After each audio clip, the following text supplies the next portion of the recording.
Marcus Papadopoulos is also with us. Marcus, Navalny has been disqualified as was expected.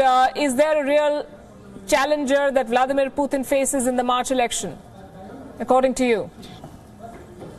Well, can I first of all make something very clear? The presidential elections in Russia in March 2018 are an internal affair of the Russian Federation, and they do not concern any other country in the world. And that is something that people in America and Britain have to come to terms with. Now, regarding Alexei Navalny, I'm not at all surprised that he has been barred from standing in the Russian presidential elections, because under the Russian constitution, a candidate cannot stand if they have a criminal conviction.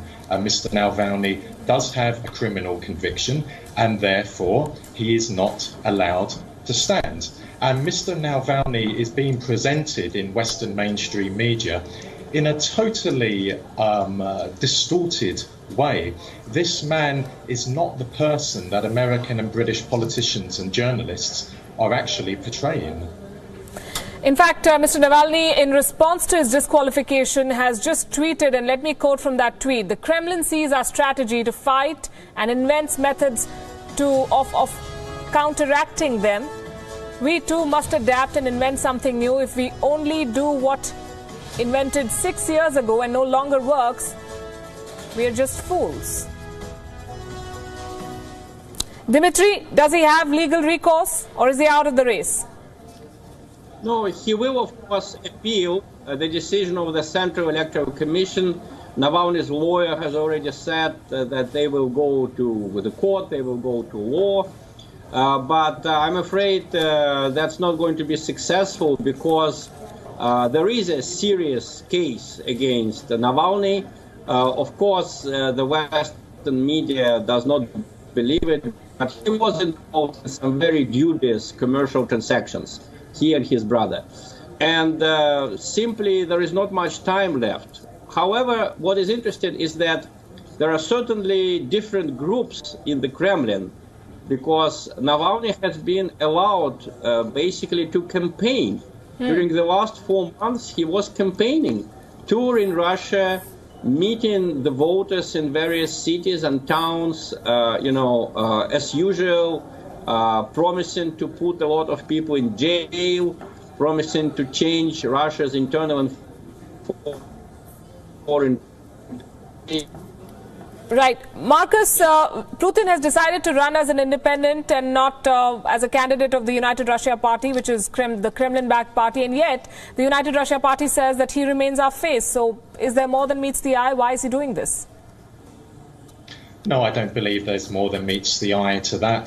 President Putin has always made it very clear that the president of the Russian Federation should be above party politics. He's there to represent all sections of Russian society, and I think he's absolutely correct to hold that opinion. We must remember that the Russian Federation is a huge country, the largest country in the world. It's a very diverse country. It's a very complex, a very complicated country, and it does need a leader who is affiliated with neither of the political parties in Russia, and who is a very strong leader. And that might not be to the taste of people in America and Britain, but it's absolutely crucial that Russia has a leader who runs it in a very, very strong way.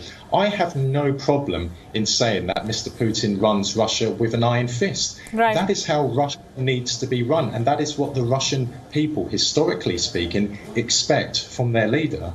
The only question I'm asking is, do they have a fair choice, and can someone else contest election in a free and fair manner? Still almost 3 months to go before the election. Thank you very much. I'm sure we'll talk about this again in the show on Gravitas. Thanks very much. The other challenges, you've seen the story of Navalny. The other challenger is a 36-year-old television star, sometimes known as Russia's Paris Hilton. Television journalist, socialite and actress Ksenia Sobchak wants to run for presidentship in Russia. Vladimir Putin hardly faces a challenge in the election. After the disqualification of Alexei Navalny, the Russian president's main rival is Ksenia Sobchak. TV journalist, socialite and actress Sobchak is the daughter of the former mayor of St. Petersburg. She's also dubbed Russia's Paris Hilton, the American celebrity. Sobchak is widely known as host of a reality show on the Russian channel TNT. And she apparently wants to translate that popularity into political capital. She hopes to become president by beating Vladimir Putin. Media comment about her is not so complimentary. To put it bluntly, the reports say that she has been put up by Putin's allies to divide the vote of Alexei Navalny. But after Navalny disqualification by Russia's election laws, Sobchak has the single distinction of taking on the president, socialite versus karate king Putin. Bureau Report, WION. Meanwhile, how has Russia fared under Vladimir Putin? His rise to power in the country turned out to be great news for the GDP per capita. It started at $1,771 when he began in 2000. It has gone up to $11,000 in 2016. The annual growth rate, however, was at its peak of 12% in 1999, barely at 2% this year. The Putin boom years have significantly helped reduce unemployment in Russia. It started at a high of 10.6% in the year 2000, was slashed to 5% in 2016. Fuel exports played a vital role in the economic stabilization of the country. Began at 50% in 2000, spiked up more than 70% in 2015, making Russia more dependent than ever on energy exports. The path for Putin has not been so rosy throughout. The ruble is going through a thorny phase. It started at a value of 3.6 cents for a US dollar in 2000. It's now inching close to only 2 cents for a dollar. So it seems that even if President Putin easily escalates to power next year, he still has a mammoth task at hand of once again reforming Russia.